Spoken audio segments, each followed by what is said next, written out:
that's the best offensive team in the country by numbers. And for our guys to go out there and fly around and diving all over the floor, 19 offensive rebounds against that team, that's not easy to do, and had a lot of really good looks, unfortunately, that just didn't go down. And, this team, I talked a lot about them, just how I think our fan base can rally behind them. I can't thank our fans enough for the atmosphere that they had in that building today. And, it's an easy team to rally behind and get behind because of how hard they play every time they step on the floor. Zach Edey had 11 points in 43 minutes. How do you think you guys did against him and make other people have to be? Yeah, I mean, Zach Edey's, I think it was 8 games in a row. He had 28-plus points. So it speaks to the effort of our guys following the game plan, having discipline on that end. I thought our rotations, for the most part, were really crisp. They had a couple guys, similar to Indiana, that had not been shooting the ball well, that hit shots against us. And then Fletcher Lawyer had a heck of a game, and Smith made the free throws down the stretch. That's the other thing. We give up those points at the line. We missed 2 1-and-1s, and and another one after that. So those, 6 points you just take off the board right there, not being able to knock down the free throws. But, again, our effort allowed us to stay in that game, and guys just kept swinging and kept fighting and kept battling and doing it together. That's what I'm most proud of. Painter said he was asked what's the biggest difference in your team last year to this year. He said one word: defense. Is it that simple to you? Yeah, I mean, these guys have really bought into that side of the ball, and that's the identity, I think, of this team. And again, when the ball doesn't go in the hoop, a lot of times it's hard. It's demoralizing to stay in the game. But our guys, what did we shoot? 30. Sorry. What did you say, Seamus? Okay, we don't put these ridiculous things on. 32%. We still have a chance to win the game. And, Purdue in the second half shoots 29%. I mean, that's the best offensive team in the country right there. And our guys, they're doing it on that end. And, it hasn't mattered if the ball has gone in. They've continued to fight, and that's what's given us a chance to win. Unfortunately, the ball, we didn't shoot it very well tonight. But, we kept fighting, kept battling, and that's the thing I'm proud of with this group is how they have bought in on that side of the ball. How many teams over the years would you say had a defensive identity, your teams? Oh, I think a couple of our Iowa State teams had a great toughness to them. I really do. We were third in DER after All-Star break one year in Chicago, where I thought we had a team that really bought into that identity.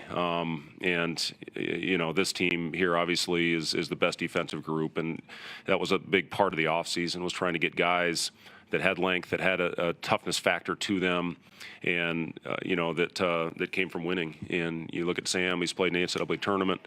Juwan, who I really thought fought out there, battled some foul trouble, but he's part of SEC championship team. Emmanuel's played in the postseason, so that was important. It was important to get guys like that, and I do think that's the reason for the defensive identity that this group has.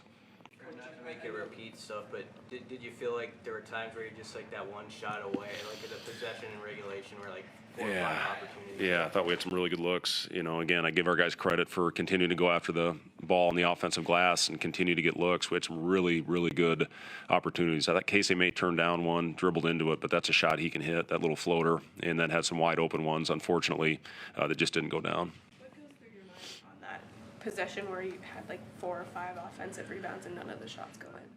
What was my... Just what goes through your mind when you're watching? Well, I can't say the word that I'd like to say, but that was the word that kind of came up. But it just, again, it's the effort that these guys play with to continue to give a chance to put it in the basket. And unfortunately, it just didn't go down. But it had good, solid looks. I think 4 of them, and I thought all of them were good, especially Casey with the way he had it going out there for us. What did you see at the end of regulation there on that tying shot from Casey? Yeah, just stepped up, hit a great one for us, and sent that thing into overtime. But Casey's not afraid of the moment, as you guys have seen, and that's why I thought when he rose up to take that last shot that it was going in, because he made that one in overtime and really had a nice rhythm going out there. Fred, going back to last Sunday, what did you learn about your team over the past 6 days? Yeah, I mean, I pretty much everything that I thought about this team is what I saw. And, we got a week now finals week. It's an important week for our guys. We didn't take a day off last week because of our schedule. The rule next week is we have to take 2 for some stupid reason, but we'll take tomorrow off. We'll take Tuesday off, and then we'll get 3 days to prep, heading into a really talented Kansas State team in Kansas City at Sprint Center. But yeah, I mean, I just everything I thought about this team is what I saw this last week in the 3 games that we had against top 10 opponents. What do you tell them after a game like this where they poured so much? Yeah, I mean, I listen. There's no moral victories, and that's the thing about this group. There was a lot of dejection in that locker room, but at the same time, the way they went out and battled. If we do that every night, we're gonna have a chance. We're gonna have a chance to have a hell of a year. So that's the thing I told them. Walk out of here with your head high. We'll get some things fixed. And again, we haven't had a lot of practice time. I mean, it's been getting back late, put in the game plan. Go a little bit live the next day, and then we play. But you got to be careful of taking their legs away in practice. So we get a good opportunity to get back in the practice floor to clean some things up this week. Sam played today, obviously. But how's he feeling? Yeah, you could see he was a little gassed out there. The one he got fouled, I was asking him, "Do you need a timeout? Do you need me to, get a little blow?" He said no, he was fine. Yeah, he could see he was winded out there, and again, he hadn't done much the last 2 days of practice. So for him to play 37 minutes, after the illness that he had, just shows you the warrior that he is. Did you get an explanation on that foul on Wilcher at the end? No, I did not. Thank you.